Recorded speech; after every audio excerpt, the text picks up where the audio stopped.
Greetings Rummies and welcome to Rum, the channel sharing the joy of sim racing, and today's the last race of the Evolution Racing Academy at Oulton Park in Great Britain, and fitting to the real live weather that we saw in Formula 1, it's raining. It's raining, something that you don't see much, Cody, right? Depends on the season. Lately, not a whole lot, but in the spring, absolutely. Anyways, yes, we are here at Oulton Park. Happy to be here to close out the season of Evolution Racing Academy. And we got some very friendly help from the people of the Evolution Racing Academy, because these being the last race, of course, in the different tiers, it's gonna be decided who wins.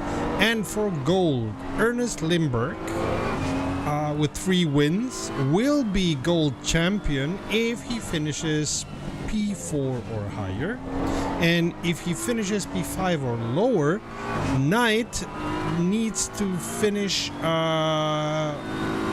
4 positions ahead, or not finish 4 positions ahead, or finish P3. So Limburgs has it a bit easy, but not completely easy. He just has to finish P4 or higher. On silver,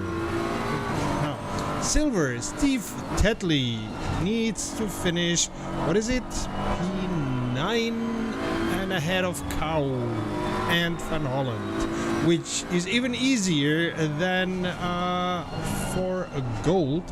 And surprise or not surprise, for bronze, Jeffrey Becca will win if he wins this race. So Becca's strategy that we've been poking light fun of, but that has been working more often than not, has brought him very, very near to becoming bronze champion. Look at that.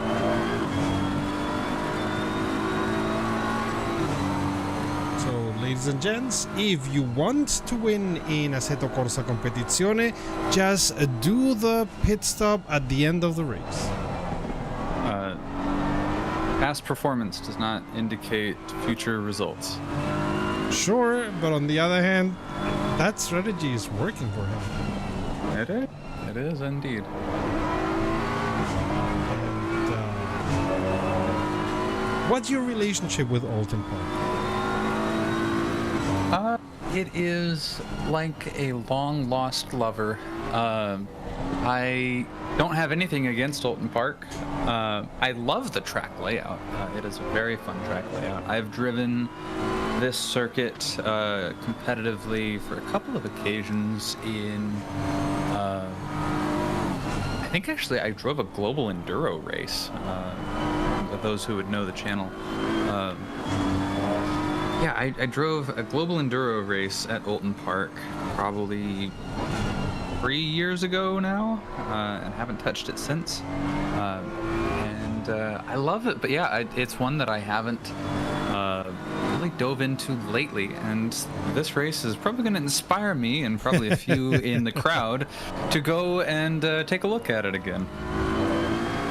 So for me, it's a funny thing, because normally I like tracks that, to my feeling, to my driving feeling, flow, which I think Oulton does not. I think Oulton is not one that flows, and still I like it a lot in the many different combinations that it has. The short form, the long form that we're here, the long form with and without the chicane that we're gonna see soon if Limburgs does not win it. No, he didn't. So I like the very different combinations that Oulton has, and I like it even if it, I don't know, I don't find the flow here. I remember how to drive it, but it's not like a well-tuned composition where you know which note comes after which one, because that's the normal flow. interesting because normally I don't like these kind of tracks, but this here is one that I really, really like. Almost every corner leads into a straight of some kind, so I can see how you would feel that because, with the exception of turns 4 and 5, Island Bin into Shell's Oil's corner, which is the hairpin at the end of a long straight with a curve, everything else other than that on the circuit, pretty much it's one corner and then you go out onto a straight, or it's one section and you go out onto a straight. And by section I mean chicane, because we have 2 chicanes on the circuit, and one of them leads out onto a straight, and then the other leads out onto a corner, which leads out onto a straight. So everything else is just a straight, and then a corner, and then a straight, and then a corner, and so on and so forth around the lap. So I can absolutely see how it feels a little disjointed to some, but for me, I think that makes this a really good track for at least hot lapping, because it gives you a really good indication of, did I take that corner well the last time? Because the goal of every corner at Oulton Park is to set yourself up for the maximum speed on the next straight. So it's a track that definitely rewards good driving. I would say more so than some others.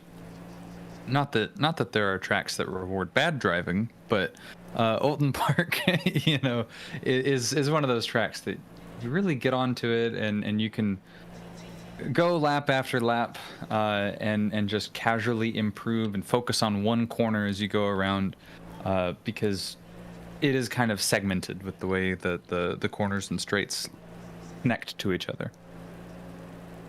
And by the way, what that means for racing, go ahead.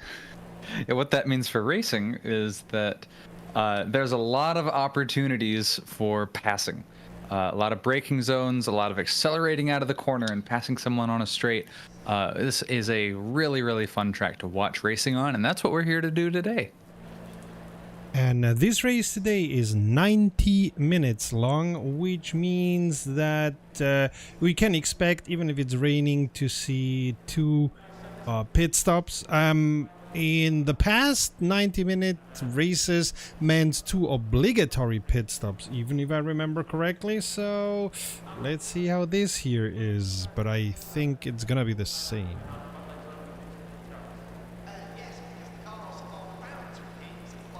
And by the way, we have the 7th of the 7th month, and this is the 7th race of the Evolution Racing Academy in the season that they are now. Just for those who like number thingies.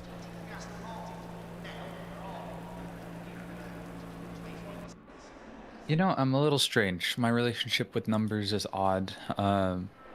You're a graphic designer. You don't care about numbers. You care about pixels.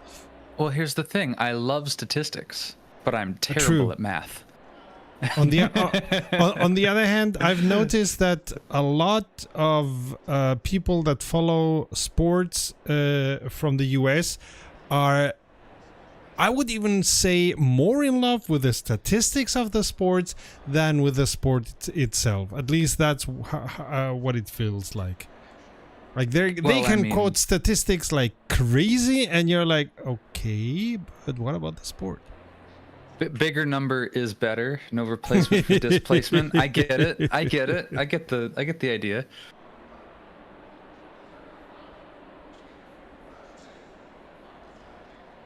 We are about to start the race. Rain seems to have stopped, but the track seems to be wet.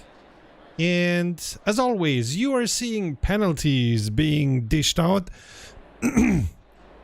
Not because of anything, but because these drivers won in the past race, and therefore they have some whatchamacallit, what have we been calling it until now? Success penalties, exactly.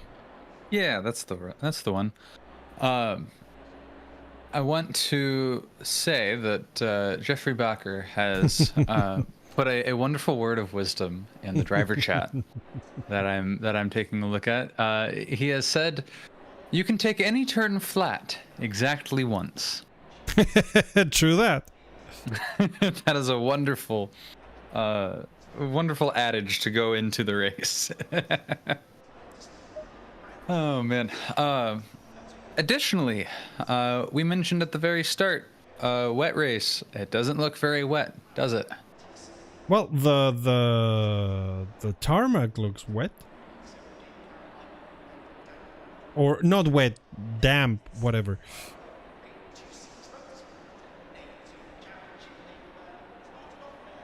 Wouldn't you say so? Does it look dry to you? It looks quintessentially British, is what it looks like. Okay, wet. Let's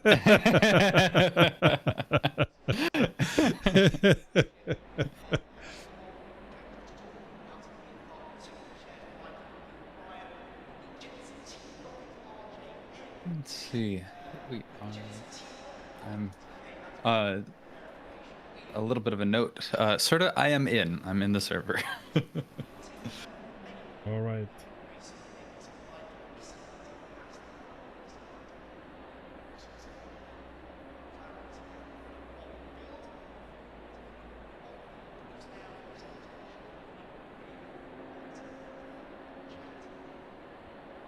So, in about 30 seconds, the drivers are gonna take what you call it, the control lap, and then we're starting the race. 90 minutes, 2 obligatory pit stops, and at the end, we'll know who is the winner of the 3 tiers that race together and sometimes even against each other. On the Evolution Racing Academy, there is one higher tier, but those guys race alone. Here we have gold, silver, and bronze. And whoop. And we're starting. See, yeah, there's a little bit of spray, so yeah, it's down. Okay. A damp race. A damp race at a soggy race. Very British. Which I suppose will end up drying up, of course, because a lot of cars doing a lot of spray means that the track is gonna get drier and drier with every passing of the car. Perry is in pits for whatever reason. That's interesting, especially since the race has not begun yet. I will say, usually whenever this happens, it's a server connection, or it's a didn't load setup and needed to load setup kind of thing, or it's a other miscellaneous issue like, you know, oh no, my wheel came undone, and I couldn't get off the start. You know, things like that happen. I had my pedals come unplugged during an outlap before a multiplayer race one time. I started that from the pits, so you know, any number of things could cause that. We can't quite tell you for sure, but it's fun to speculate, ain't it? Right, and he seems to not be in pits anymore. Good for him.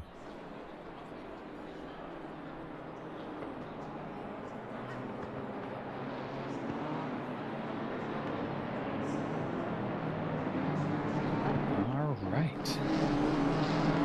Sort of, what is your relationship with Oulton Park? Well, as I said, it doesn't flow.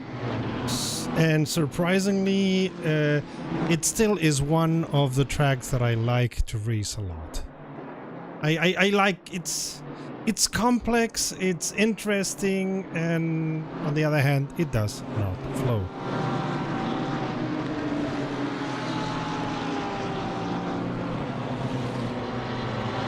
You can really see on the track as they're going through this section there is a wet line and a dry line that has formed on the racing circuit. You can see on the outside of the track, that's the dry line where people have been driving through, and then on the other sides, you have the wet line.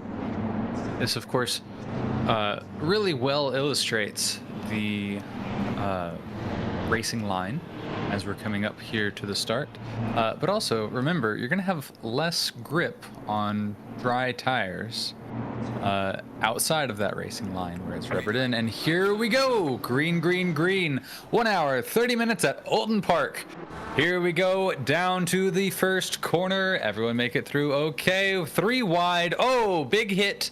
Big hit. That looked like... oh goodness, that looked like Oliveira. Yeah, Oliveira involved. We have Stewart involved. Eesh. Stancer is off into the dirt. Moore is also off.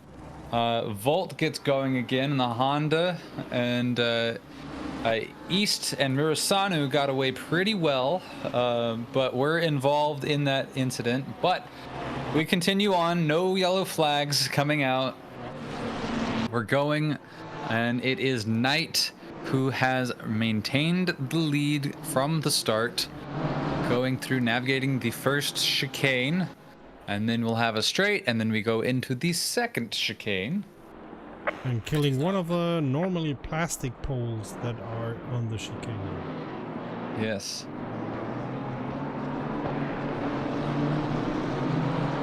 Ooh, but Limburgs is trying to find a hole around it. And as you said, definitely. Oulton Park is one where you do find opportunities to overtake. Absolutely. Limburg's getting a little bit loose there. That's that wet track coming into play. And Knight is able to get away just for the moment. Limburg's down in the braking zone, closing that distance, cornering pretty well. Limburg's using all and more than the grip he has. You saw some tire tracks start to form there behind him. It looks like Abrun Hossa was a driver we really have not seen much in this championship. He was mid-pack, started in 8th, dropped down now into 12th position. Continuing, a lot going on here at the start. Bacher comes into the pits. Oh, That's so a very early completely different strategy than he normally does. Strategy, I don't think so. He had mentioned in the driver chat before the race that his strategy had been thrown off by the fact that it was not actively raining. So I think he started the race on wet tires. And then went straight. Yeah, I think he overcooked it there in the braking zone to the chicane, and had to take the escape road. So gives up his time, and Knight now has a second gap. And whoa, Stojakov and Oaks trading paint. Coming out of the corner, getting squarely. Both of them lost, and they lose a ton of track position as many drivers go by, including Calgaro, who cooks it. Then Calgaro loses a bunch of positions. We're seeing a lot of bold moves here at the beginning, and we're seeing very few pay off. Oh, and Oaks goes wide. Very wide. Yeah, some of these drivers are not respecting that damp track. I think we're seeing a lot of drivers running out of grip. Calgaro diving down to the inside. I think it's a mix of damp track, and the tires are colder than they expect because of the damp track, and drivers going off, like, not heavily but still going off left and right.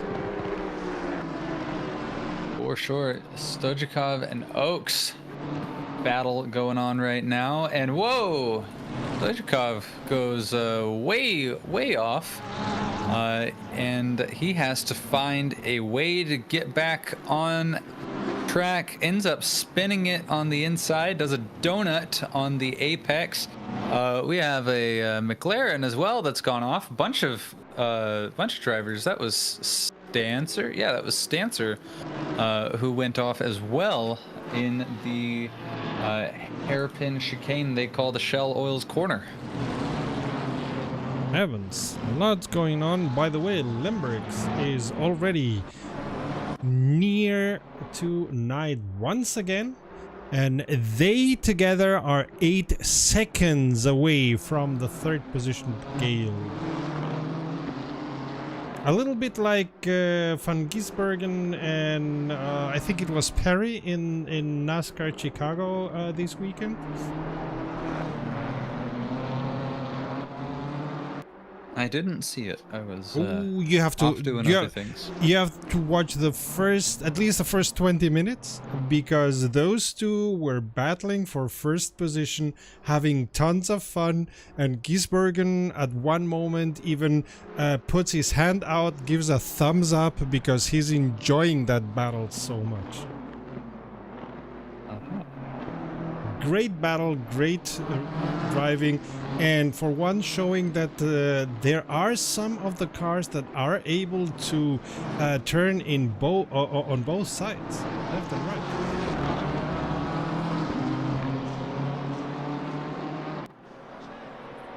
I just love the announcers mispronouncing Kane's name. So we have Limburgs and Knight for first, Parois and Gale for third, Meroni and Calgado for seventh, Fox Cow, Surrey and Bellish for ninth. We have a lot of battles going on. Perry, Moore and Pattenden for 18th, Oliveira and Stojakov for 22nd. Oh gosh, Stojakov on 22nd. He's not gonna like that. So, of course, as always at the beginning of these races, we have a lot of battles up and down, and that's the fun of the Evolution Racing Academy.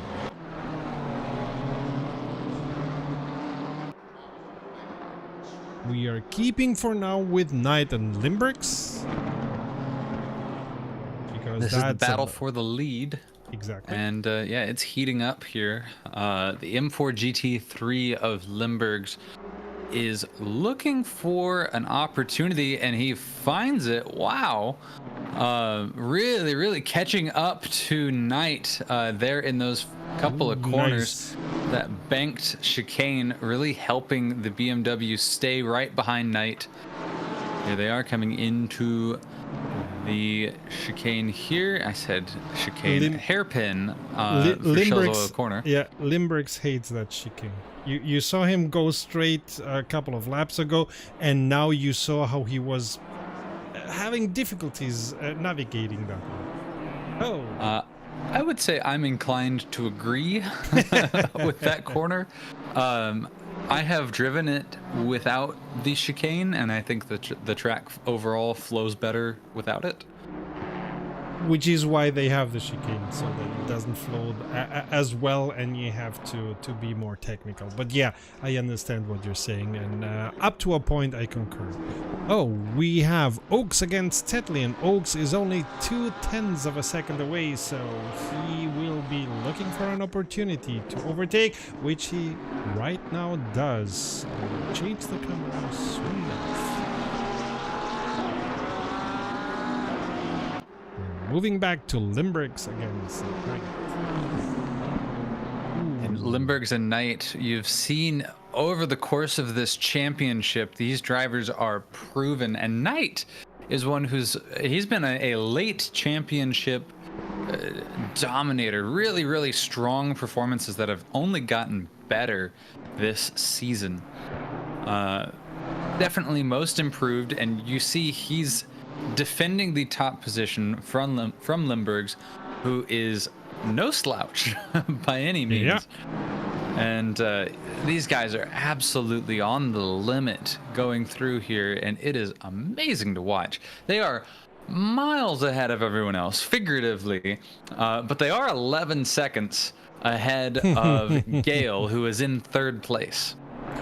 Normally, when two drivers battle each other, they lose time. These guys are not.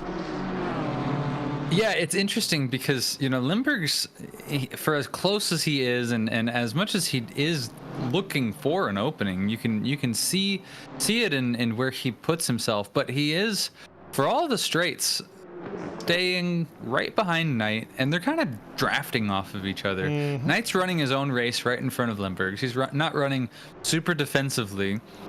Limburgs is as on the limit as Knight is, and so really they're just hot lapping with each other. Oh, we've got Stuart coming out of the pits. He's going to come very close. got hairy, but they do get away. They do all get away safely. All's well that ends well, as a certain British person put it. And person, you have a strange definition of person, but let's keep it in there.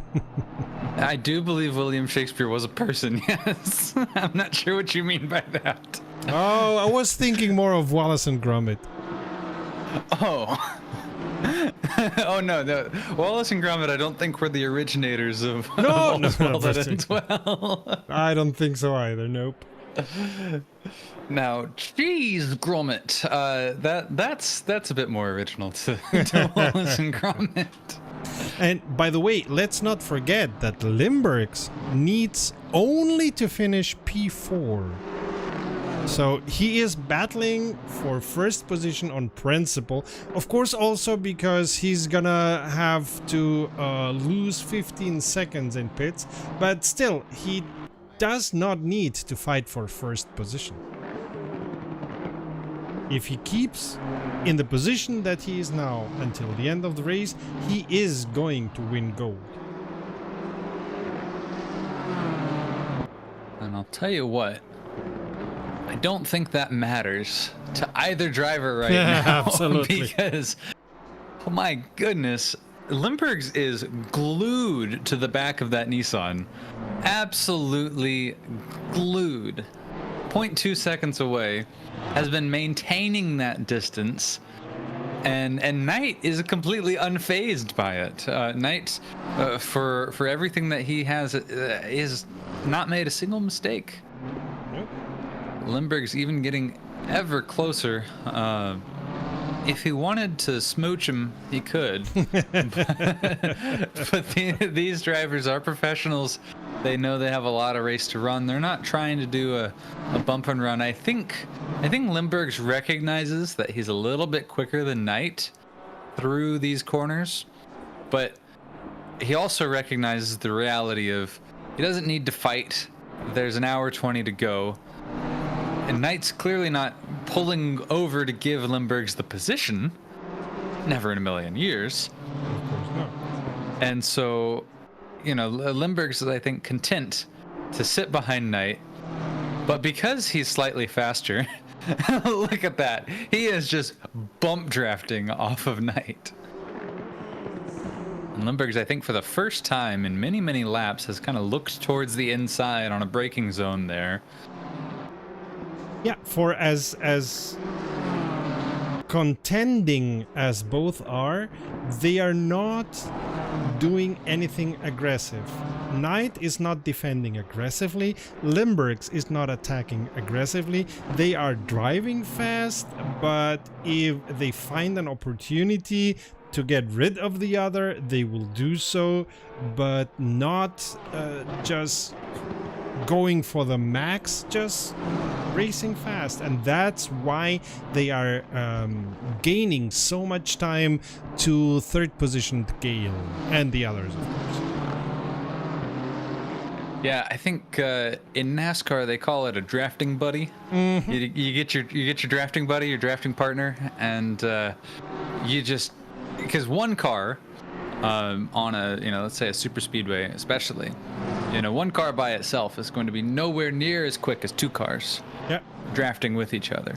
One car is a brick, two cars is a train. Exactly. These guys are running so close, and they are gaining on everyone else. Like they've increased the lead by 3 seconds to Gale in the time that we've been talking about them. Oh, take a look at that. It's starting to rain. That's gonna throw a wrench in things. 15 minutes into the race, it has begun to pour. So, kind of like Silverstone to me. Kind of like Silverstone, this throws a wrench in a lot of people's plans because pit And Van strategy. Holland is going for Surrey's place, but cannot make it. Pit strategy. Do you come in for tires? This was a big question at Le Mans this year. Whenever it was raining off and on, and it would rain for a few minutes and then stop, And we then it have would start up Tetley, again. who has decided that question in favor, as has Fox. Fox with a 15-second success penalty, but rather lose 15 seconds than lose control of the car because you're on the wall. Absolutely.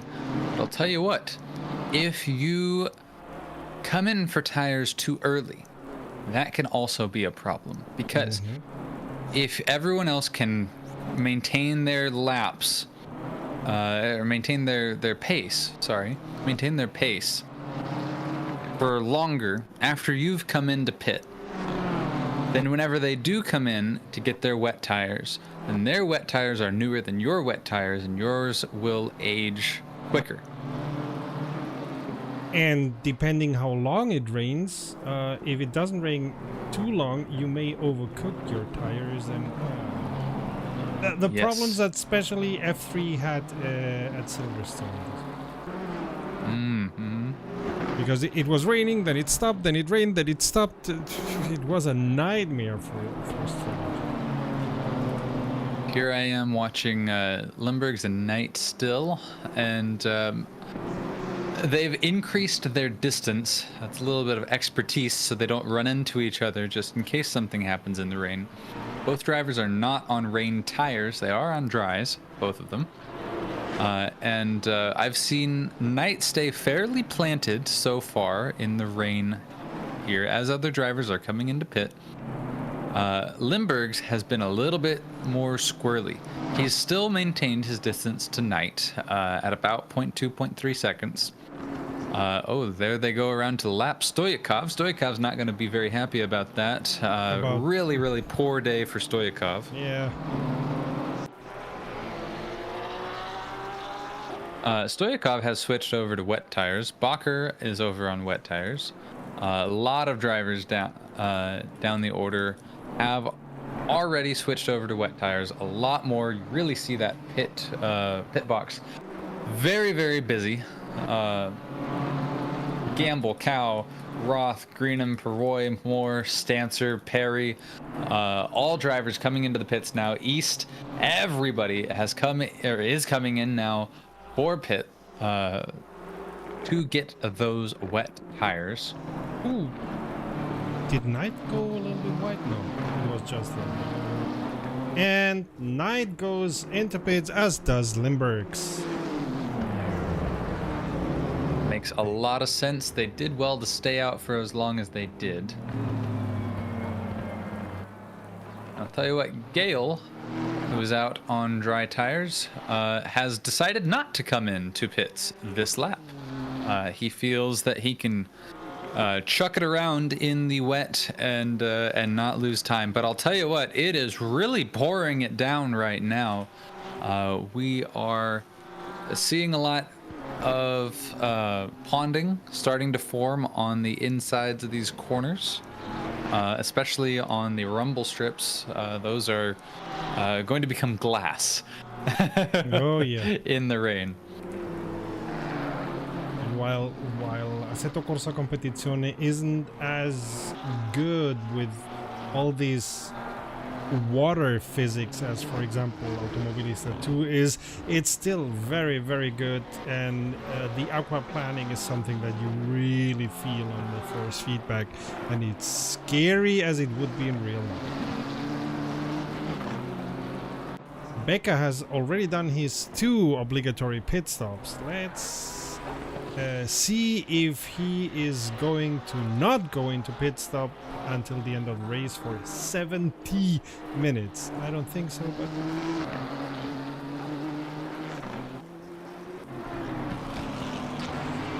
tightly is glued to Abrunhosa, and who knows if he is gonna try something in his Lamborghini.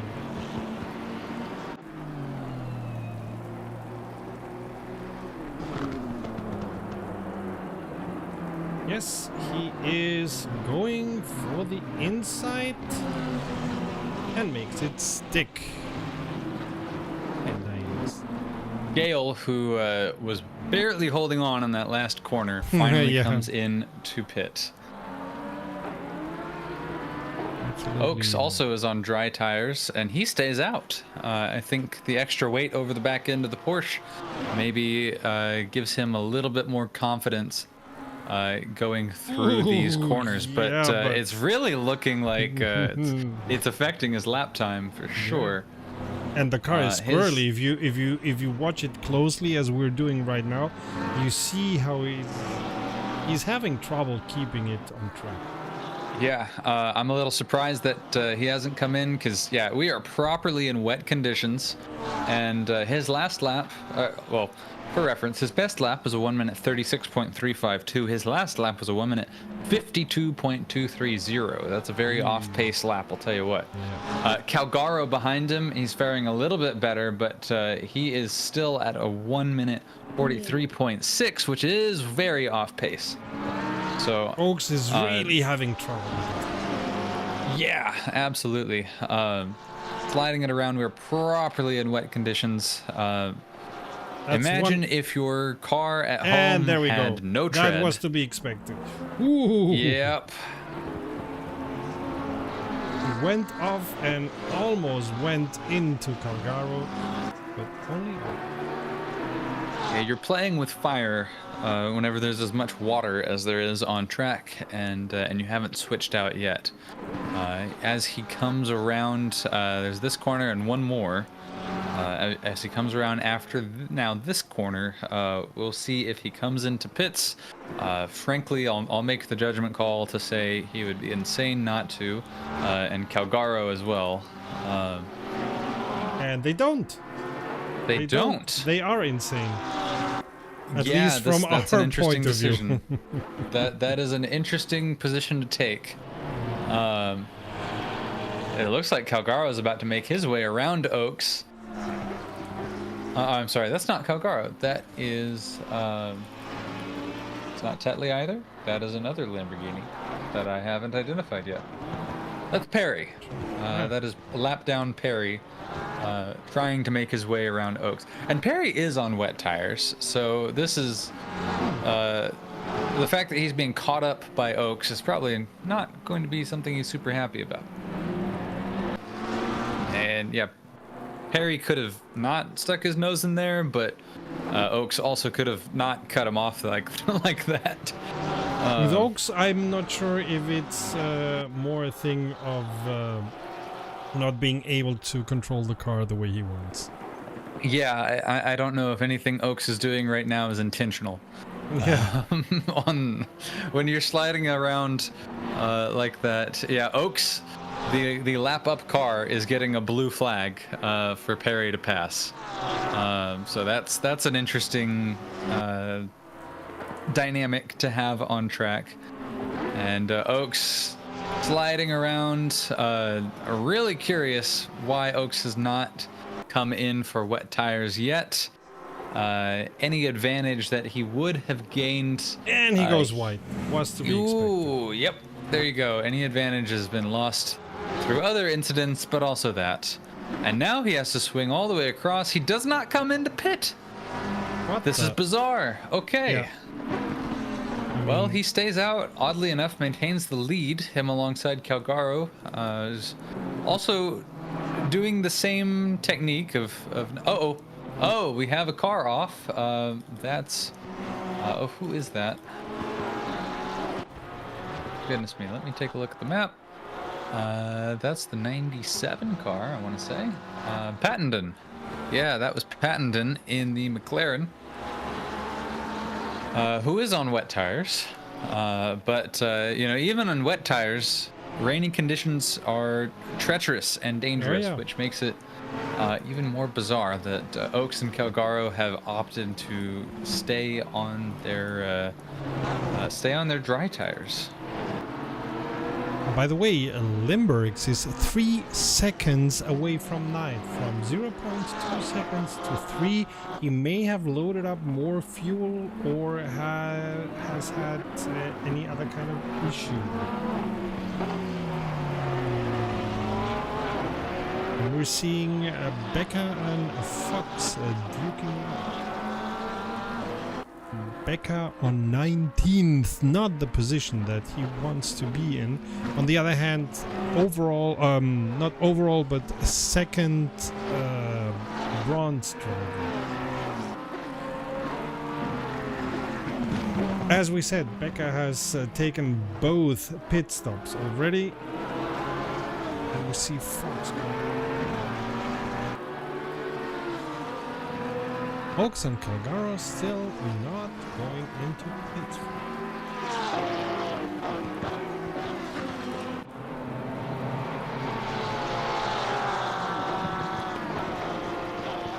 And we're watching right now Roth against Moore for 16.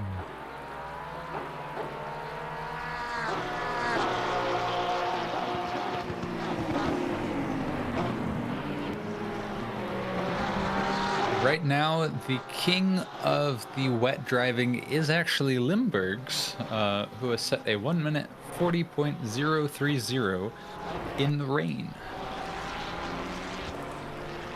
Not his fastest lap, that was a 1:35.555, but that was in the damp.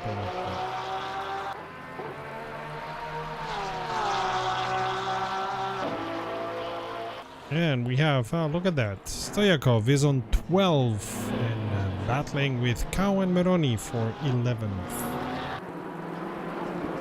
Ooh, but not battling very well. I think Meroni is gonna take his position soon. Stoyakov is still Meroni's slingshots. Yeah. Is alongside Stoyakov. And Stoyakov is still on dries. Check. No, Stoyakov is on wet tires. So he started the race already on wet. Yes. But Meroni is gonna... It looked as if he was going to take the position, but then went off the throttle.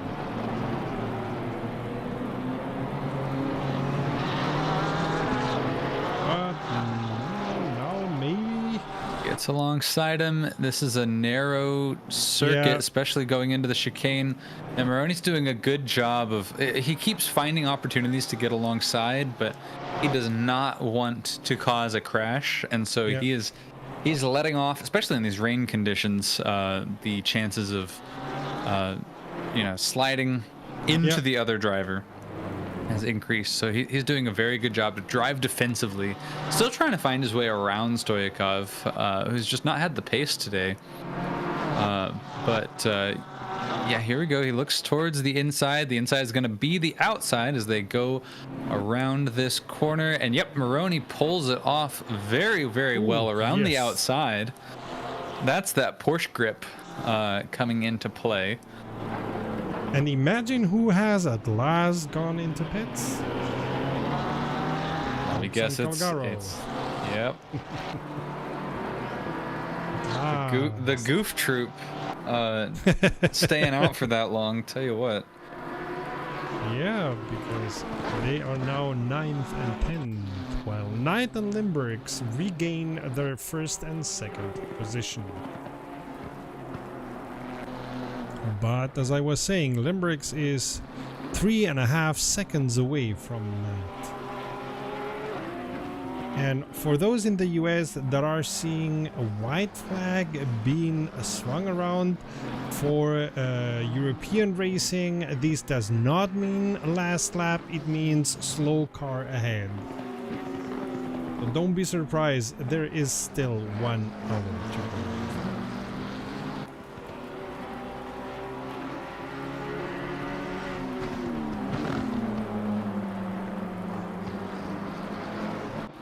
First time that I encountered it in a game that was on On an American track, it threw me out on a loop. Like, oh, okay, slow car ahead at the last lap. What the heck is happening? And I've spent the whole lap searching for the slow car. Learned my lesson. You know that they mean different things in two continents. Whoa! We have Fox going pretty much off track. Oh, Limburgs has crashed. Limburgs has crashed hard. Oh no. It's... Have a look. He did it all by himself. Yep. And then whenever he tried to get going again, it was into the barrier for added front end damage. Ouch.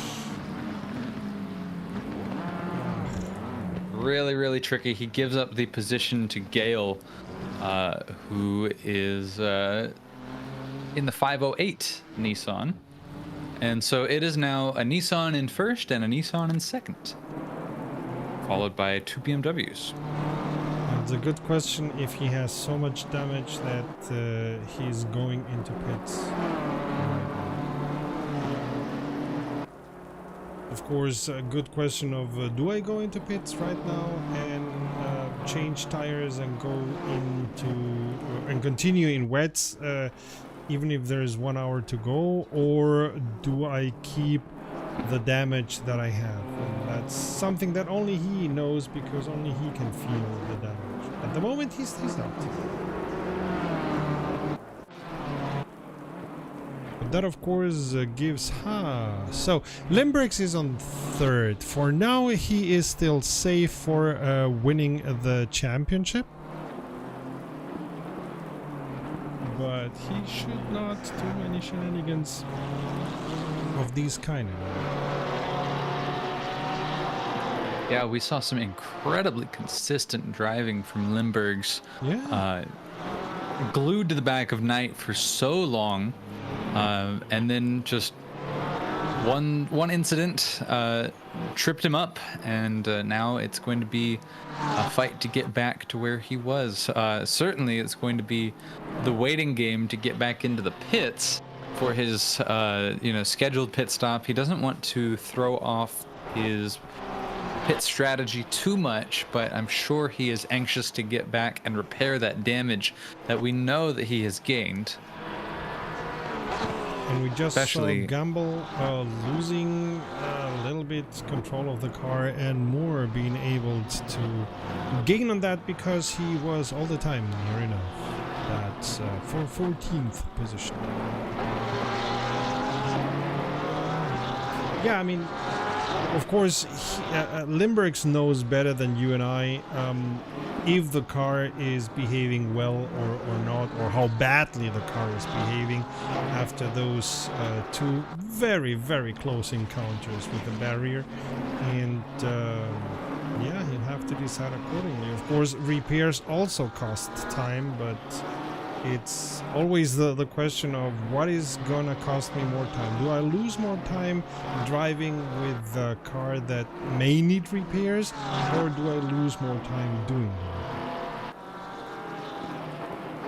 Maroney is reeling in Cow.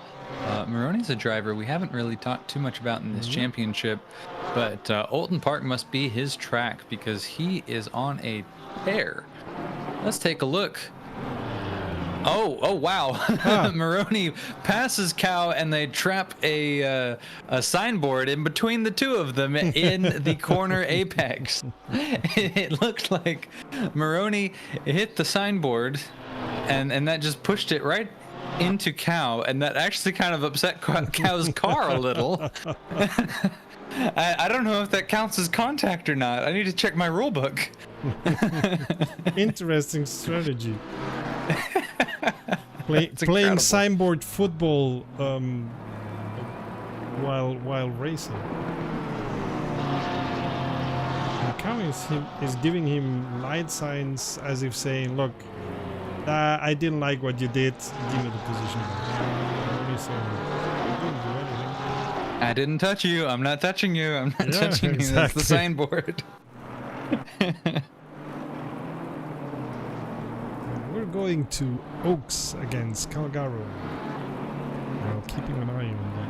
other battles that we're having here in these wet Oulton Park. Wet and cold.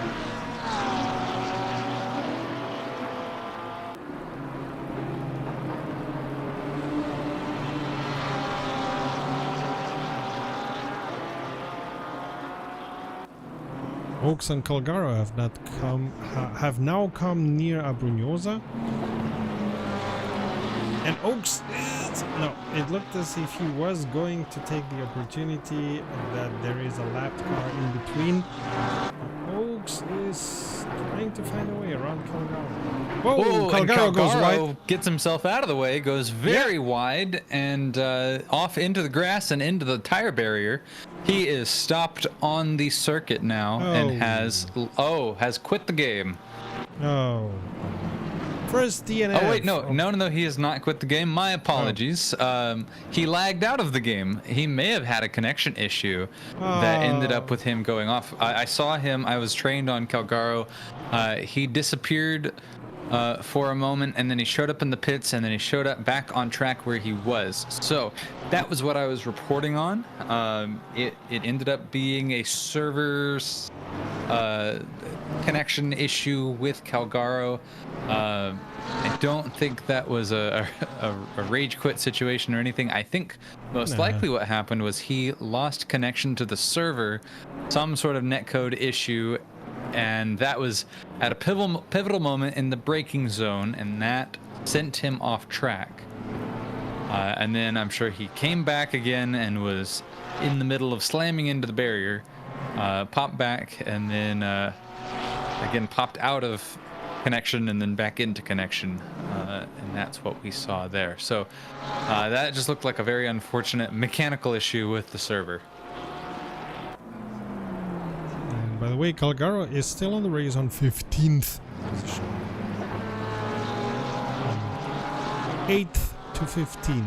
Not something that you notice. Oh, Calgaro again popped out and back in, and has ended up spinning on the track. Gets back going again, but yeah, Calgaro having some serious server connection issues. Oh, buddy. Now lost over 20 seconds just this lap.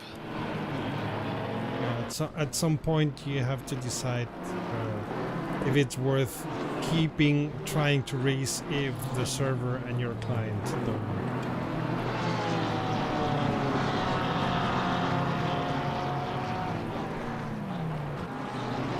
We are watching Meroni, Cow, and Van Holland for 10.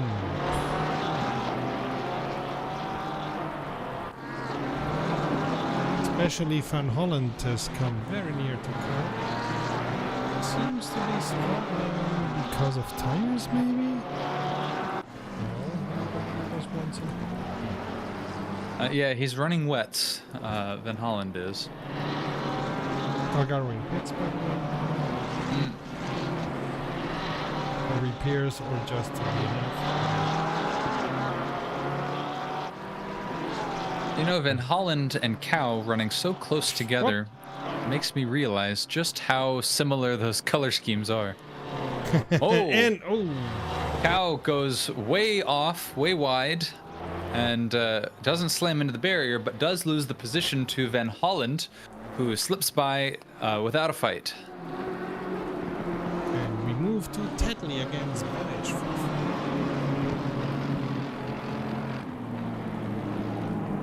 Limburg's, by the way, 11 seconds away from Knight. What a pity. We had such a great drive. Limburg's actually 20 seconds away from Knight. He is 11 seconds away from Gale, who's running second place. He's in between the two of them. Yeah, absolutely. Thanks for correcting me. You're right. Feels good. I feel powerful. I feel strong. Tetley getting a little closer to Belez, but not quite enough to be dangerous just yet. Maroney, I will say though, take, Belez is playing. Maroney trying to take a 9th position from Mendoza. Maroney, as you were saying, seems to like this track and to know where to put the car in this track. Yeah, and you were he's saying? only gotten stronger ever since the rain hit. Yeah. He is very good. He's definitely runs a loose Porsche. You see a little bit of slip angle as he's going around, but he knows how to handle that, which is really, really strong, really powerful whenever you are running in the rain like this. It's kind of me. And I see myself a little bit in Maroney's driving style, where you're always running a little bit punchier, a little bit slidey, a little bit loose, which is enough to be okay. Oh wow, we see some moves as they move past a lap down BMW, and then Threading the needle. Yes, Van Hollen stuck his nose in there, got alongside Maroney, and then in the following corner ended up backing off. And now Maroney has an excellent overspeed on Abernhosa. You really see, yes, corner exit. Maroney's not super planted. Again, you can see it through that corner. There's a little bit of sliding around going. Ooh. We had a McLaren off that looked like not Fox, not Stancer, but Pattenden. That is Pattenden, who is now stopped. And whoa, we see Roth spun in that big group of 4 Porsches. Maroney again leading that. I see he has kind of a similar driving style to myself, where you're always a little bit cautious but slidey. It's like a cautious version of sliding, where you're loose but not super loose, never super loose, always a little loose, which is enough to be okay.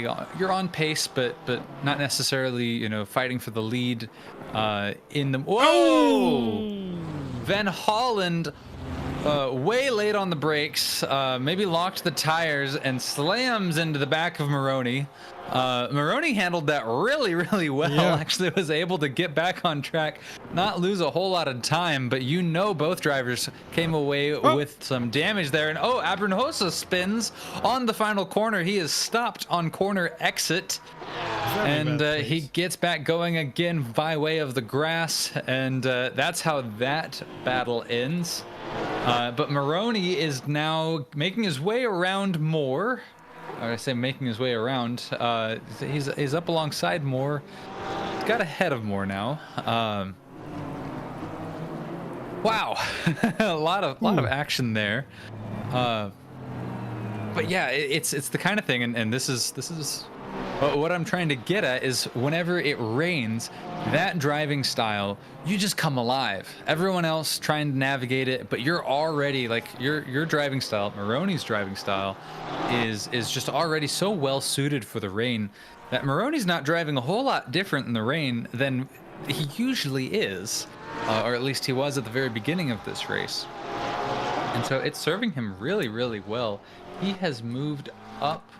Actually to where he started on the grid, which is impressive because he had come down quite a bit since the beginning of the race. But was he involved in that kerfuffle at the beginning? I believe he wasn't involved in that one, but there was kind of an incident that he ran into shortly after that caught a few drivers up, that knocked him down a few positions, if I'm remembering correctly. It's now been about 45 minutes since the beginning of the race, so I've got to rack my brain there. But I believe he did get caught up in an issue, and he's been clawed his way back to 9th position, and that is, let's put it in perspective, 2nd in class. Tetley is the silver leader, but Maroney is 2nd place in the silver class right now. Yeah, that's something that we tend to forget because we're watching the overall picture. It's 3 different tiers that are driving here, and therefore when we say, oh, Becker is 17th, no, he's 2nd in his tier. So, yeah, exactly what you were doing, saying like Maroney may be 9th overall, but he's 2nd in his tier. So that's not fair. Absolutely. And speaking of Becker, he is 2nd place right behind Gamble. This is one of the closest battles we've seen in bronze all season, actually. Bakker is right up behind Gamble. Again, Bakker started off on dry tires, and he ended up, I'm sorry, he started off on wet tires. He ended up switching to dry tires after the first lap. He didn't know when the rain was going to start. Nobody did. The rain started about 15 minutes into the race, so he ended up with a little under 15 minutes of driving on dry tires. But that first unnecessary pit stop at the beginning. Oh! Whoa! Oh boy! Server issues. Yeah, we just saw Gamble disappear for a moment. Just pop, gone. And then pop right back into place. So that's interesting. If you're Bakker and you're right behind and you saw that, Yeah, you don't you're like going, to see that. oh boy, this is tricky because Yeah. it's one of those things where it's like, are we living in a simulation? Well, these cars are living in a simulation, and that's where you saw a little bit of a glitch in the Matrix. By the way, if you look top right, you see that in about 5 minutes time the rain is supposed to stop. Oh, Roth is alongside Abrinhosa. We saw both of those drivers spin at opposite sides of the track not too many laps ago. But now Roth makes his way around Abrinhosa and puts some distance on pretty quick.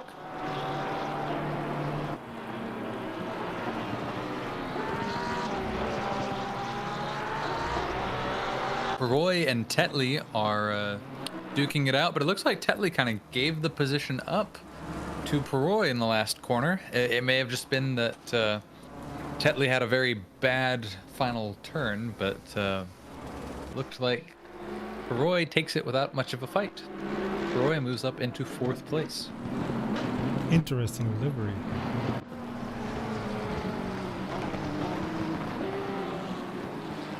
Trying to find out if it means something.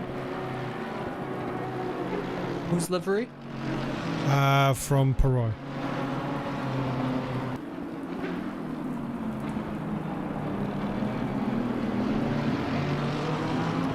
White and red and yellow and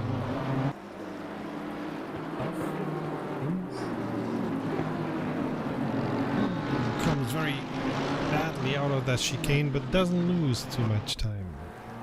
Things are calming down for now after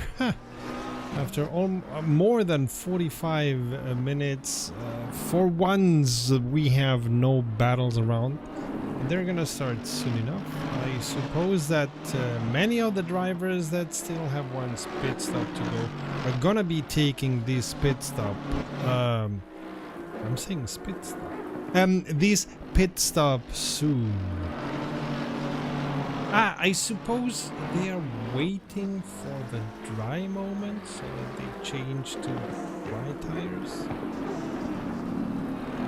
A spit stop was whenever Spitzer takes a pit stop. Yeah. Which I don't think Spitzer is in this race today. Isn't he in Platinum? Oh, he may be in Platinum now. I'll bet you that's correct. Because we are showing the lower 3 tiers, while Platinum, which is at the moment 15 drivers, are having their race by themselves. We discussed with ERA before the season, and they told us go for the race with the 3 tiers. There's gonna be much more going on, and they were right.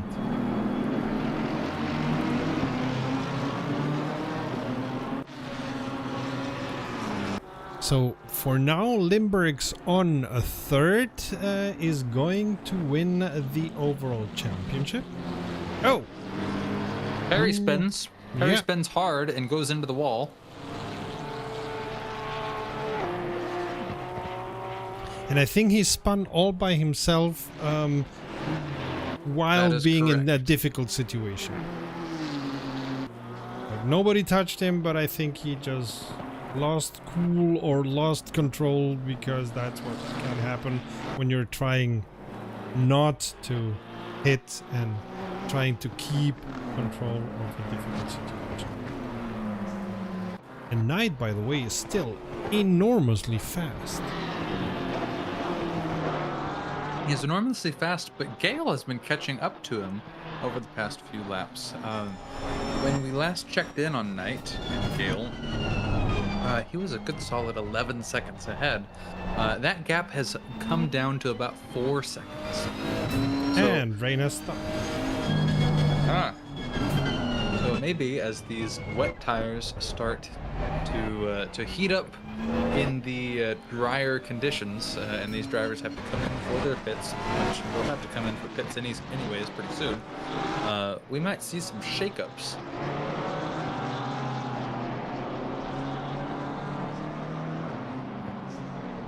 Which I think it's also a song by Taylor Swift. Shake up? I don't know for sure, but I have two Swifties at home, and I think I heard them quoting I think you may be thinking of Shake It Off. that. Van Okay, Holland that. gets a drive-through penalty, which he will means- not be able to shake off. Nope. Maroney goes into pits, Van Holland goes into pits, although Van Holland may be going into pits only to get rid of the drive-through, and then we'll have to again go into pits. But yeah, That is correct. a lot of the drivers are going into pits right now. Now that it is dry, they hope and expect that it's gonna be keeping dry, and they are changing tires. As you were saying, they are changing their quite worn off wets or intermediates before they get too hot. The track is still damp, so you have to be very careful when you are on cold slicks coming back on track.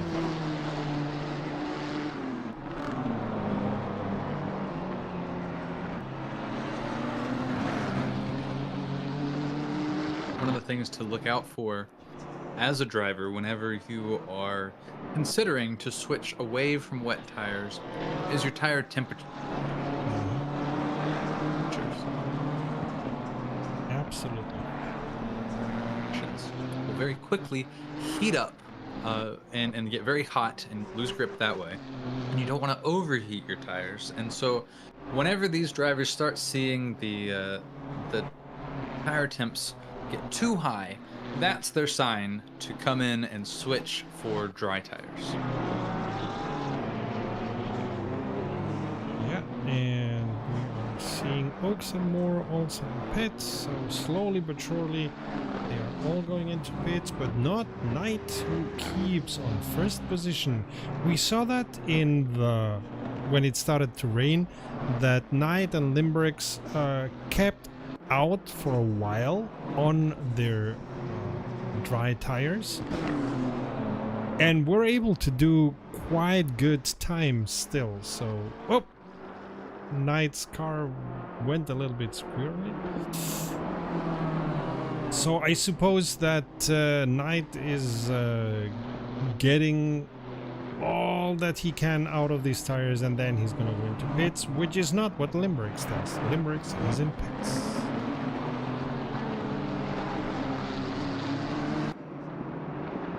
I'll tell you what, Pattenden is having a very bad day, which has gone from bad to worse, as he bounces back onto the track after going off track there, and he has gotten a drive-through penalty for track limits. You love that.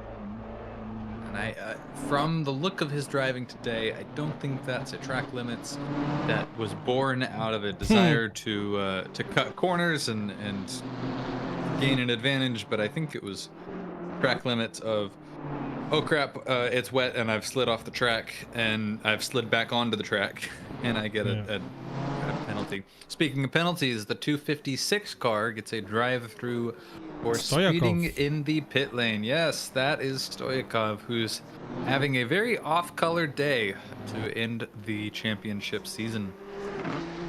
And Oh, the something 205 car. Limburgs gets disqualified from the race What? for speeding in the pit lane.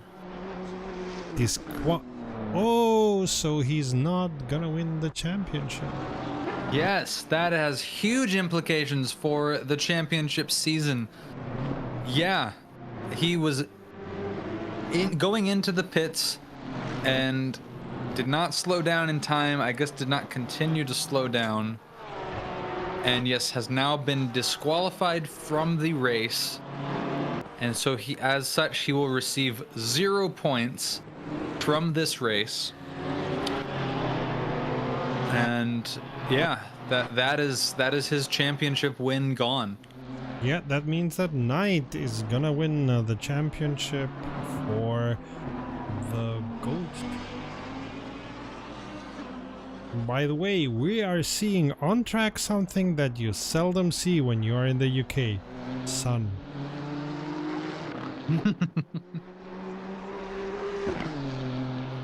Oh, Surrey crashes.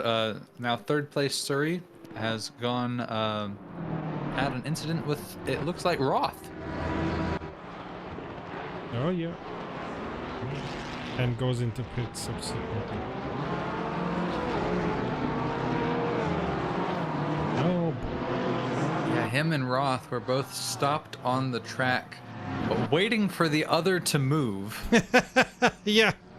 And Roth, at least, you know, that's that British politeness for Oulton Park. But yeah, both drivers could have gone, but neither driver went so that the other driver could continue. Talking about me of going, Knight has gone into pits. As has Gale. Alongside Fox, Rory as well. And these are most likely going to be for fuel, but also to get dry tires. So, the information of Assetto Corsa Competizione about the track says that it's greasy. Excuse me, what? Greasy. Yeah. The pizza I'm eating greasy. Don't do that. Although you are trying to gain weight. So, but what does it mean when a track is greasy? Somebody threw pizza on the tarmac?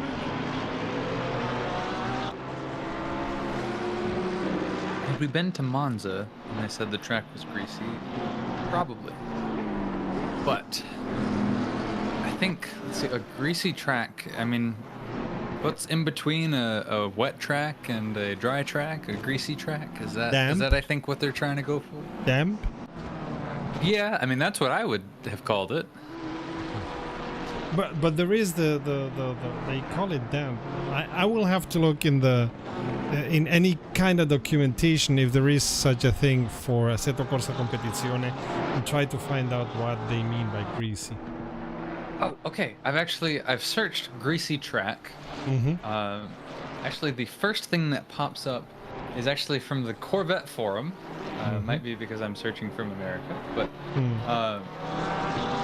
can someone explain a greasy track to me? And it seems to be that tracks get greasy from high ambient temperatures that heat up the rubber buildup on the track, which is made worse by adding high humidity. Okay, so we had damp, we have a track temperature of 33 degrees Celsius, so maybe that's what Assetto Corsa... It's the first time, I mean, how old is Assetto Corsa Competizione? I bought it on early access. It's the first time that I noticed them calling a track. Not saying that it was not from the beginning, I'm saying it's the first time I noticed it.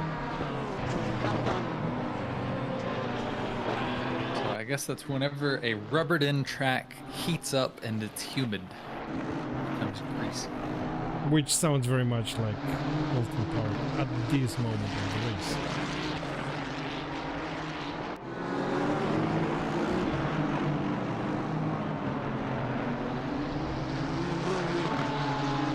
Yeah, Ferix was saying moist track, but isn't that what damp means? Anyway, luckily, Cody has a good relationship to whatchamacallit, Google, and he found out. Tell you what, Gale is getting even closer to Knight in all of this. 1 second difference there as Gale reels in the leader. You might think that that Knight, after his opponent has been disqualified, could just sit back and relax. But if it weren't for Gale, he would be able to. But Gale is right there. The two of them are 30 seconds ahead of third place. And yeah, it's Nissan and Nissan action to close out the championship here with 30 minutes to go left in the race here at Oulton Park, Evolution Racing Academy. And at the moment we're watching Meroni against Cow for 9th. Meroni having quite a good race today. Yeah, I would say it's been up and up for Moroni, but he's actually down 1 position from where he's been. I think the pit stop shuffle kind of got to him a little bit, and he's actually performing worse in class than he was whenever we were talking about him performing so well in the rain. Petley was ahead of him then, but now Abernhosa has passed him, Cow has passed him, and then we get to Moroni. So he's sitting in 4th in class. So although he's about maintained his overall position, we've actually seen a lot of silver drivers really come away as the big winners in the pit stop shuffle after the rain let up. And I'll tell you what, now take a look at the track position, the track conditions. You don't see a wet line, you don't see anything. The sun has come out, everything has evaporated. We are running a dry track. Moroni, take a look. Moroni, whoa, bouncing off of Cow. Looked towards the outside. They both kind of went for the same spot in the middle of the track. I don't know if I'd assign anybody blame. If I had to, I'd probably put a little bit on Moroni for being a bit too over-ambitious. Yeah. Cow was right to take his line there, but overall, it doesn't mean too much. Moroni ended up giving the position to Cow, intentionally or unintentionally, and Bakker slips in between the two of them as he tries to pursue Gamble. Gamble has been quietly leading the bronze division since the race pretty much began.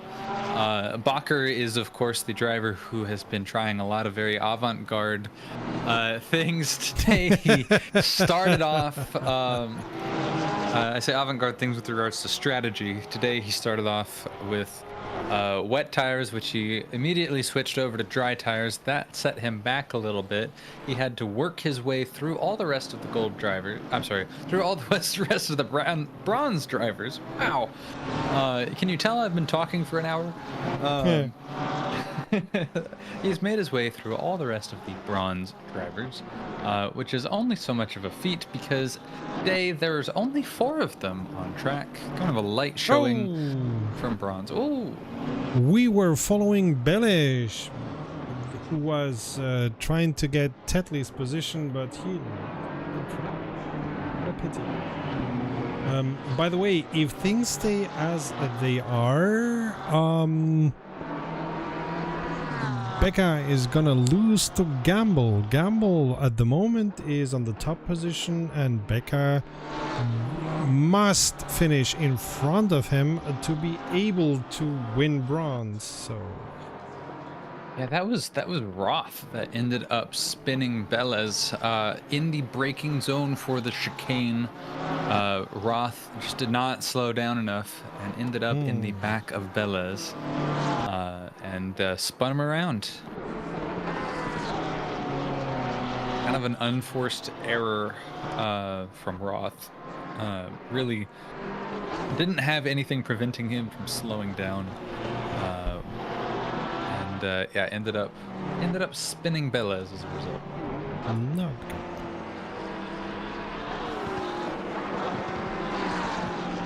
Maroney passes Cow. Whoops, that slipped. Wait, no.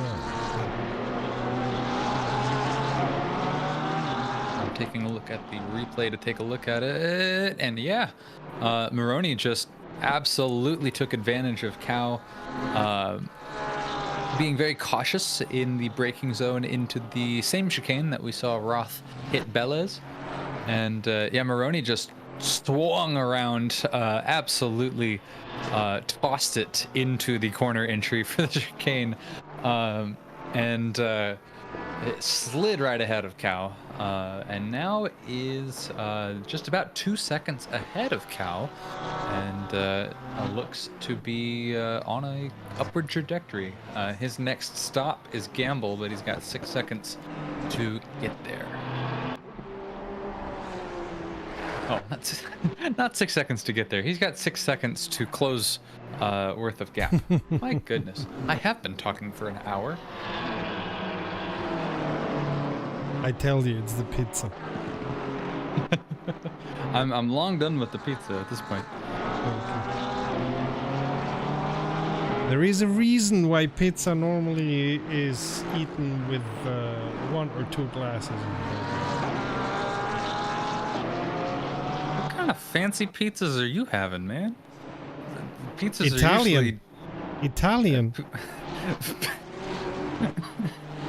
Man, I'm usually having Domino's. not this strange American stuff that you guys call a pizza, like Italian pizza with normally not an Italian wine, because I don't like Italian wine. I like French wine or Spanish wine more, but Italian pizza. Don't tell me how to eat a pizza. You guys eat it with a fork. That was I didn't when I went to Germany, I had no problems with the language. I had no problems with the way that cities are designed. I had no problems with public transportation. But the moment I saw a whole restaurant full of people eating pizza with a fork, that was the moment that I knew that I was far from home.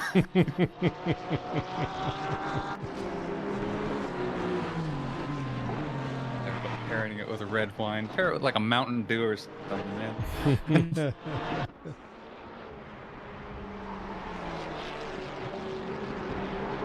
Do as the Italians do. Oh, we have fun. Drink Gale, Mountain Dew. was about a second away from night. Yes. Yeah, there you go. I say that I've never had a bit of Mountain Dew in my life, but it is the quintessential like fast food drink. And as far as I know, there is no Mountain Dew in Europe because it doesn't pass thingy. It doesn't qualify as food. Yeah, that makes sense. Yeah. I think it's got too much sugar to be allowed in here. You only can buy it as an import. As far as I know, I may be completely and utterly wrong. Checks out. Bakker actually is getting real close to Cow. Bakker has a few cars to go through before he can get to Gamble to challenge him for the win in bronze. And Cow is one of those drivers who's in between him, and it looks like Bakker has the pace to get ahead of Cow, who's a silver driver, mind you. And Cow, a bit more experienced, is going to hold him off for the moment, but Bakker's not to be outdone. He really has proven himself this season. Although I say that, Bakker gets a little bit squirrely going through turn 1, and diving through Turn 2 here. Yeah, turn 2. There's Fox, which is also 4th position, who's now reeling in Bacher after he got a little bit squirrely. You win some, you lose some. And it looks like Fox is going to, whoa, slingshot, cut off, and accelerate away from Bacher. Wow, Fox really putting on an aggressive show for Bacher. That is some really, really aggressive driving coming from the McLaren, but Fox has the experience to be able to do it. You win some, you lose some, you wreck some. I was laughing because Ferg said only heathens eat pizza with cutover. And I would agree. No surprise here. Wow, Fox going past Cow like he stopped. They are all in different classes, all these drivers. The only ones who really have something at stake is Bacher for the lead of bronze. Yeah, in order to do that, he has to get around Cow, who, you know, again, they're not in the same class, but Cow is in a higher class, and so Cow has no reason to let Bacher by. He really doesn't have a motive to do so, because Cow has Maroney ahead of him, Abernhosa ahead of him, way ahead. He has Tetley ahead of him. All drivers he has to catch. So both of these drivers are not racing against each other. They're racing against drivers ahead of them. But it's a battle of who's going to get there first. And so by circumstance, they're racing against each other.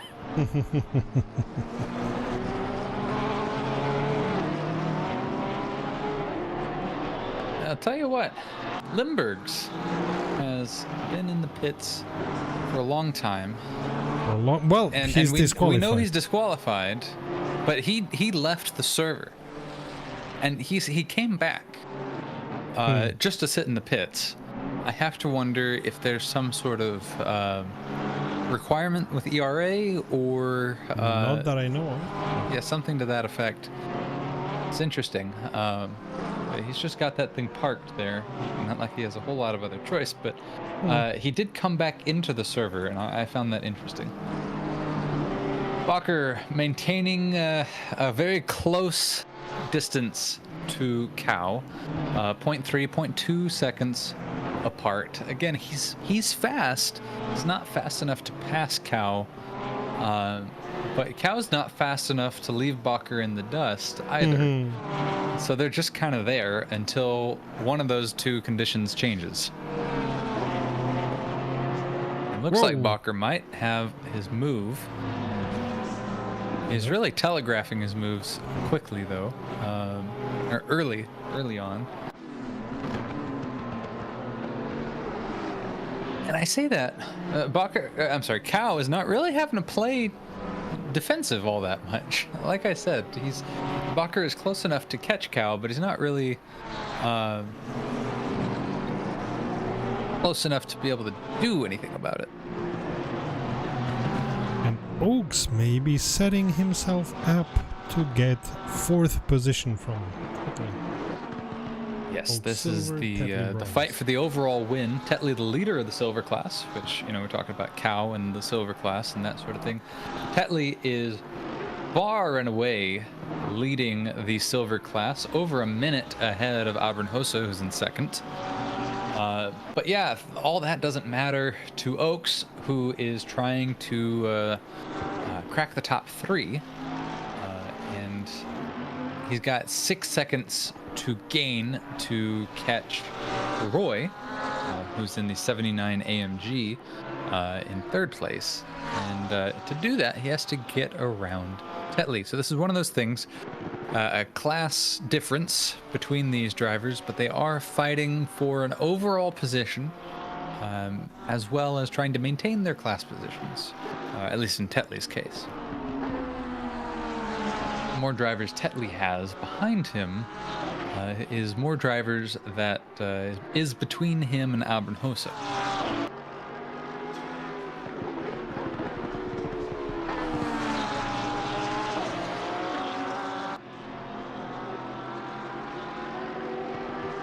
Oaks looking around, not finding a good way. Maybe now he's on the inside. He'll be on the...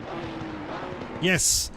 Oaks gets the position and he's gonna get into the hairpin of the first. And normally that slingshots you into a good position for the chicane. And that's what is happening here. And with that, we are out of battles for now. Oaks, by the way, with the fastest in this race. Go ahead. Oaks with the fastest lap of the race now that it's gone dry with 1:35.075. Yeah, so the track has gone dry, but another thing to consider about track conditions is that it's also rubbered in. As these drivers have been driving on it, you know, the tire rubs off onto the track, and that actually increases the grip of the track. You know, just as rubber has a lot of grip, you lay rubber over concrete and that has a little bit more grip than concrete without rubber. And so it's oftentimes in the latter stages of the race that we'll see the fastest laps, just like we've seen with Oaks.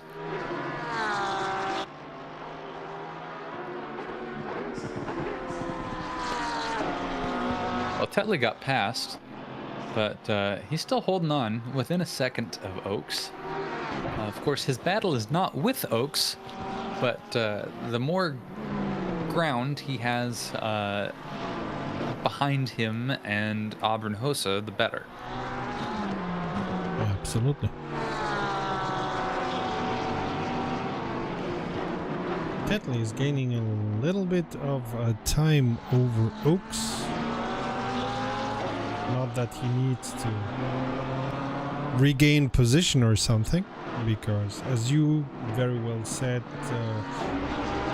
they are in different tiers, but he is.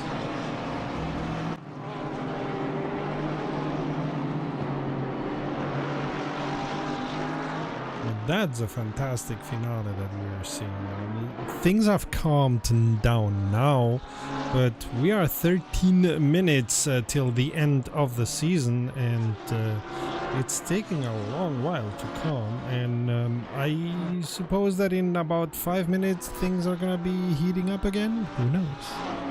Quite possibly. Man, I'll tell you what an upset it has been if you're just tuning in. And if you're wanting to check in on the championship leader, well, he's not in the race anymore. He was unfortunately disqualified for speeding in the pit lane. I believe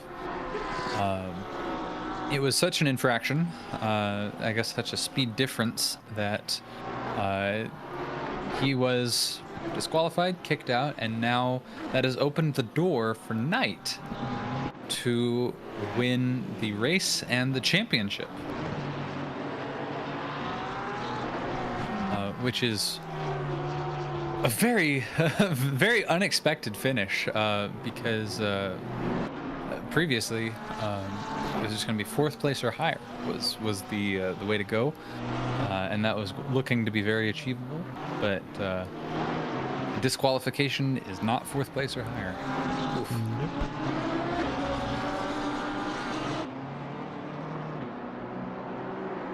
In silver class, I'm curious, remind me again of the championship standings going in on silver. Tetley, Van Holland, Cow, Stancer with Tetley, if he finishes P9 and ahead of Cow and Van Holland, he is going to win the championship in silver.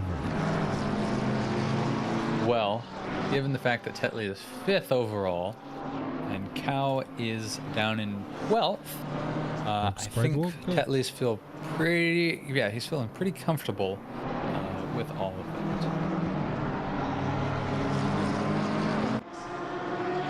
it. He's also at the moment racing all by himself, so he can have his own pace. Bellish behind him is 21 seconds away, so Tetley would have to mess it up royally to have any issues there. Of course, as the other drivers, he is soon gonna become into lapped cars, and that is always an opportunity to not mess it up yourself, but get it messy. So we'll have to see.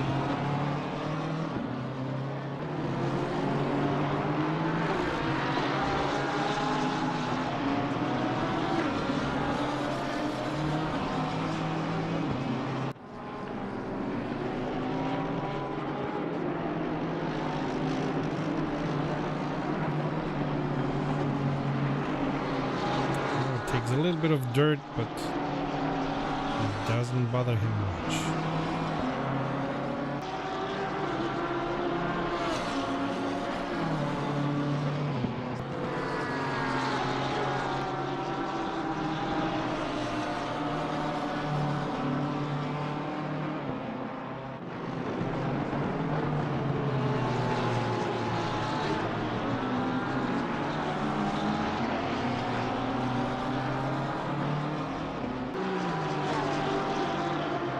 So Within 10 minutes left to go in the race, and again, it has cooled down a little bit. Our closest battle is Stancer trying to get around east down in 20th. Stancer has had a very, very bad day today to end the championship. He might be moving down the order, second to last in his class today. It's not where you want to be. No. It looks like, I'm curious who the biggest mover is, and it's actually Fox today. That is Jim Fox, Roadkill Racing.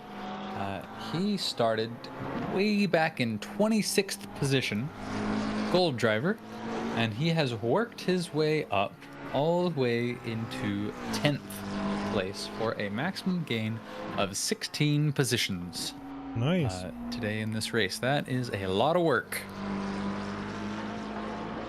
I mean, at least a lot of consistency and seeing the other drivers having issues left and right while you are keeping your cool.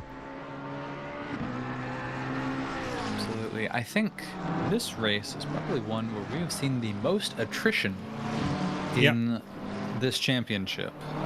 You have a lot of drivers who started the race and didn't finish. That is what attrition means. And I believe we had 28 drivers on the grid at the start. And currently we have 22 running around the circuit right now. And so in an hour and 20 minutes some odd of racing, we've lost 6 drivers to varying things. And one of those drivers was Calgaro, who I don't think we mentioned whenever he left, but he was having server issues. Ended up net coding out and back in and ending up going off track many times as a result. And I think it ended up putting him out of the race. What a pity. So Calgaro, very unfortunate. One that we have been seeing a lot because he was always in interesting battles. Absolutely, and this race was a very interesting one. Him and Oaks deciding to lead the race for a little bit by staying out on dries long after it was sensible to do so, whenever the rain came down. And then somehow Calgaro was the more steady of the two drivers, and was still losing time, but not quite as much as Oaks, who, for all of his eccentricity of racing through the wet, he's actually running in 4th place overall, so he has turned that into a decent result. Maybe there was some kind of strategy Wisdom? to that. Maybe. Possibly. But it's been good enough to get him up to 4th position, which I believe is, if not his highest, but amongst his highest finishing orders in this championship season so far. And while we have been commenting, Stancer had been able to take the position from east, but then goes wide into the dirt and loses control all by himself, almost collecting east while doing so, but east was able to survive that, and Stancer's battle that he was about to win gets completely lost.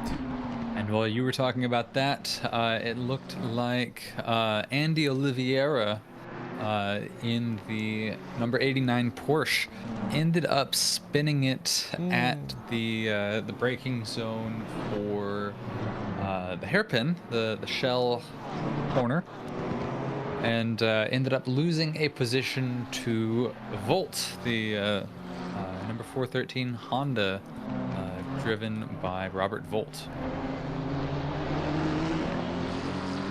Abrunhosa came into the pits for a moment. With 5 minutes left to go in the race. He still had one pit stop, one obligatory pit stop. That was it. That was it. Looked like Surrey had a moment in the second chicane. He was apexing the chicane, and then on the corner exit dipped 2 wheels into the grass. That upset the car, and he ended up spinning towards the inside and bounced off the barrier. Ouch.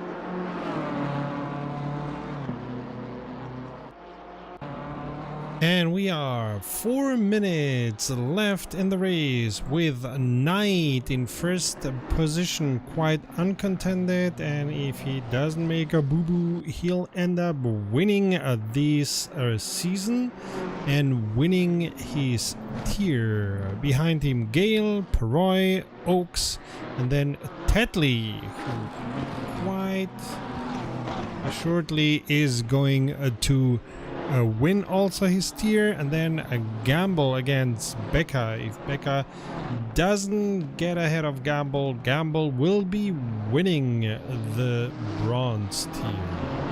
But we still have 3.5 minutes to go, and it ain't over until the fat lady sings. Your mom.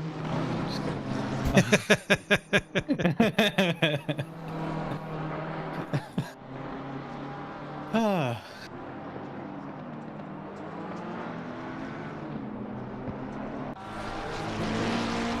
right. Fox is reeling in Gamble the way that he reeled in Bacher. I'm surprised it took so long. Oh. He didn't lose control, but he had a little bit of trouble keeping the car on the straight. Oh, look, Koshut decided to look into the race, and it's very strange to see him there. That is very strange to see him there. That's interesting. They've got him on the not on the on-screen time, but on the broadcast time. They actually have him down in 29th because he's turned 0 laps. Well, hello, Koshut. I'm not sure that qualifies as a race finish if you just tune in to the server 2 minutes to go, but all right. Happy to have you. His clock may have had a moment. I'll tell you what, since Fox had his moment, he has lost some time to Gamble. I'm not saying that he can gamble all his time. I'm saying the driver Gamble is ahead of him, and is now ahead of him further than he was before. This has been a race of dad jokes. You noticed that, right? Dad jokes and like teenage boy humor with the pizza thereabouts. That's what you get when you watch Rum Rum. Dad jokes and teenage jokes and overall bad jokes. I'm not going to put a value judgment on the jokes. I think they're fine. And Abernhosa is looking to get around Bakker. And they touch. They try going into the chicane side by side. Can't really do that at this track, not easily anyways. And Bakker and Abernhosa get into each other. Abernhosa is having a hard time getting that Ferrari faced the right direction again. He does it, but Cal passes him for position as a result of the incident. Yikes. That BMW that flew by him, that was Cow. That was for position. That was for third place in class in silver. Oh, wow. 10 seconds to go. I don't think Knight is gonna be able to reach the start and end line before they pass. And as I'm saying that, time's up. The moment Knight passes, he is going to win the race and the championship in his tier, that is gold, in this last race of the season for the Evolution Racing Academy. I don't think he's gonna win it. It would be very stupid and very tragic if he would. So we are Final corner. Our cameras on him and gonna see him win this race. And he crosses the line, and he has won not just the race, but the entire championship, the whole enchilada. Congratulations. Take some time to verify, put it through all the official channels, but it is looking pretty solid. It is Knight, Lewis Knight in the MCR Nissan, who takes the season. And we have moved our sights to Tetley, who is the highest silver driver, and we very much expect him to win the race in his tier and therefore win the championship. There we go. Congratulations.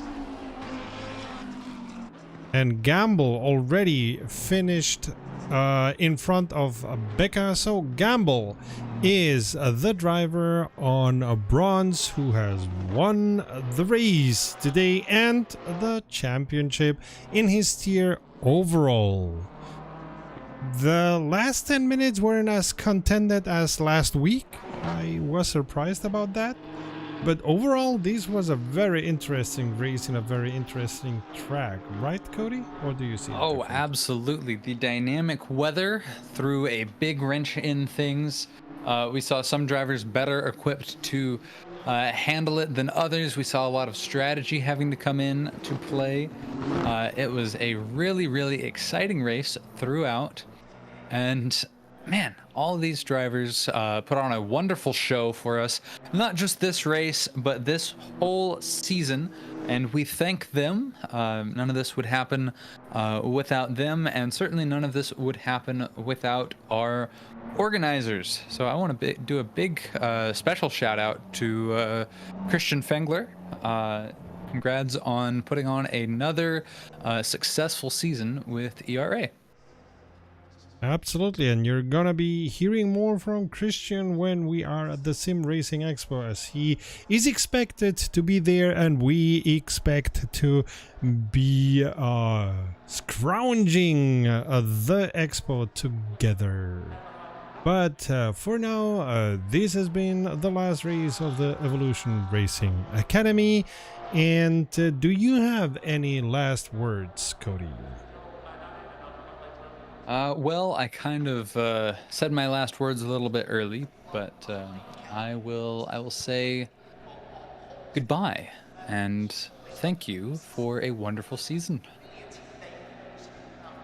And until next time, save fuel, collect pickup, and we'll see each other on the podium. Bye. Bye.